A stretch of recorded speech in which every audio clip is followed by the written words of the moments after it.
సుందరాయ శుభాంగాయ మంగళాయ మహోజసే సింహశైల నివాసాయ శ్రీ నృసింహాయ మంగళం. శ్రీ శ్రీ శ్రీ వరాహలక్ష్మీ నృసింహస్వామి వారి సన్నిధానంలో రేపటి రోజున అంటే 8వ తారీఖు సెప్టెంబర్ ఆదివారం నాడు శ్రీ నృసింహ ఆవిర్భావ నక్షత్రమైనటువంటి స్వాతి నక్షత్రం.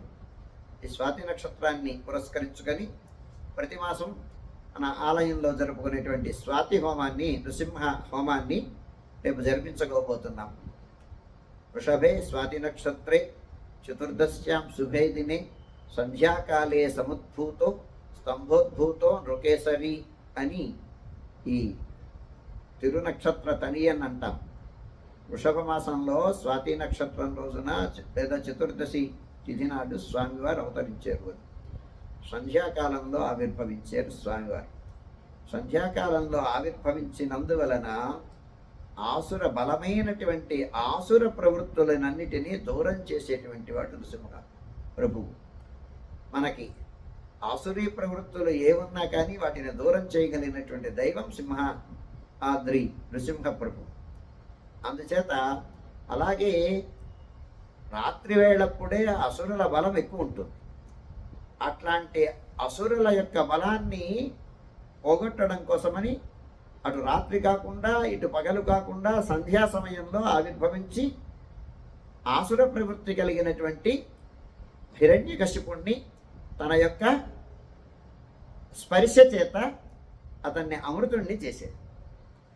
అందుచేత భగవంతుని యొక్క అనుగ్రహానికి పాత్రం కావాలంటే నృసింహ ప్రభు యొక్క అనుగ్రహానికి పాత్రమైతే మనం ఆసుర ప్రవృత్తులన్నిటినీ దూరం చేసుకొని సాత్విక భావాన్ని పెంపొందించుకొని తద్వారా భగవంతునికి చేరువవచ్చును అని ఈ సన్నివేశం మనకి తెలియచేస్తుందన్నమాట.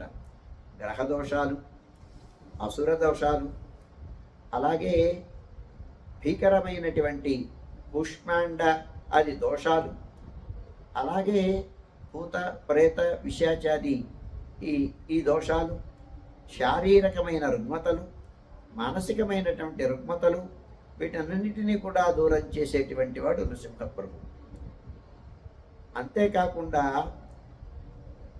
ఈ స్వాతి నక్షత్రం దానికి అధిదైవం వాయువు. వాయువు మనని పరిశుద్ధం చేసేటువంటి వాడు వాయువు. ప్రాణం నిలవాలంటే వాయువు అవసరం. వాయువు లేకపోతే ప్రాణం ఉండదు. అంచేత వాయోరాత్మ అంటుంది వేదం. అంచేత వాయువుకి అధిదైవంగా కలిగినటువంటి నక్షత్రం స్వాతి. అట్లాంటి నక్షత్రంలో ఆవిర్భవించినటువంటి వాడు నృసింహప్రభువు. నృసింహప్రభువు వలన మనం పంచాగ్ని మధ్యంలో ఉన్నా కానీ మనని ఉద్ధరించగలిగినటువంటి వాడు నృసింహప్రభువు. లక్ష్మీ నృసింహ మమ దేహి కరావలంబం అని మనకి చేయూతనిచ్చి రక్షించేటువంటి వాడు. అంతటా ఉండి అన్నిటిలోనూ తానుండేటువంటి వాడు, అన్నీ తనయందుంచుకునేటువంటి వాడు, పరమాత్మ అనేటువంటి సత్యాన్ని లోకానికి చాటి చెప్పినటువంటి ప్రభువు నృసింహస్వామి.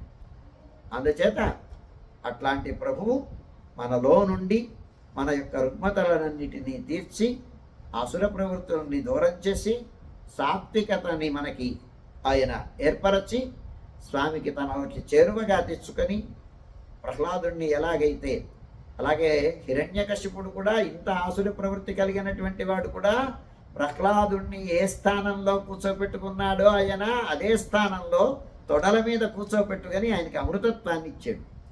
అంచేత భగవంతుణ్ణి నేను నీవాడిని అంటే చాలు, నువ్వు అంటే చాలు, ఆయన దరి చేర్చుకొని తన యొక్క పదాన్ని ఇవ్వగలిగినటువంటి దయాస్వభావుడు నృసింహ ప్రభువు.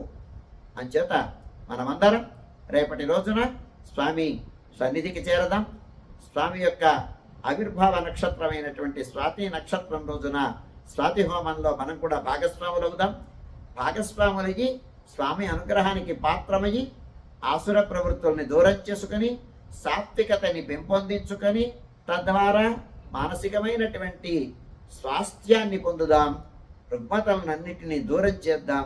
ఆనందప్రదమైనటువంటి జీవనాన్ని మనం అనుభవిద్దాం. రండి, స్వామిని సేవించండి, స్వాతి హోమంలో భాగస్వాములు కండి. తరించండి, స్వామి అనుగ్రహానికి పాత్రం కండి అని స్వాగతిస్తున్నాను.